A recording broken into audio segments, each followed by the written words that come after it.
మన ఇంట్లో 5 మొక్కల్ని కనుక పెంచుకుంటే అష్టైశ్వర్యాలు భోగభాగ్యాలు మీ ఇంటికి బారులు తీరతాయి అని పెద్దలు చెప్తూ ఉంటారు.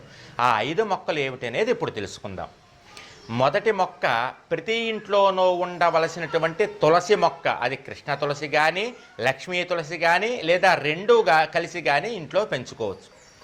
రెండవ మొక్క బిల్వ వృక్షం, మారేడు మొక్క. ఆ మారేడు మొక్కను మీరు ఒక కుండీలో పెట్టుకోవచ్చు. మంచి స్థలం ఉంటే కనుక చక్కగా నేలలో కూడా పాతి పెట్టుకోవచ్చు. అది సాక్షాత్తు శివస్వరూపము, లక్ష్మీ స్వరూపం. మూడవ మొక్క పెద్ద ఉసిరి, అంటే చిన్న చిన్న ఆకులు ఉండి ఇంతంత ఉసిరికాయలు కాసి చేదుగా ఉంటుంది చూసారా ఉసిరికాయ, దాన్ని అమలక వృక్షము అంటారు. ఆ చెట్టు కూడా మీరు కుండీలో పెంచుకోవచ్చు లేదా మీకు మంచి స్థలం ఉంటే కనుక స్థలంలో పాతుకోవచ్చు. ఇక 4వ చెట్టు మీరు పెంచుకోవాల్సింది ఏమిటయ్యా అంటే అరటి చెట్టు. ఏ ఇంట్లో అరటి చెట్టు ఉంటుంది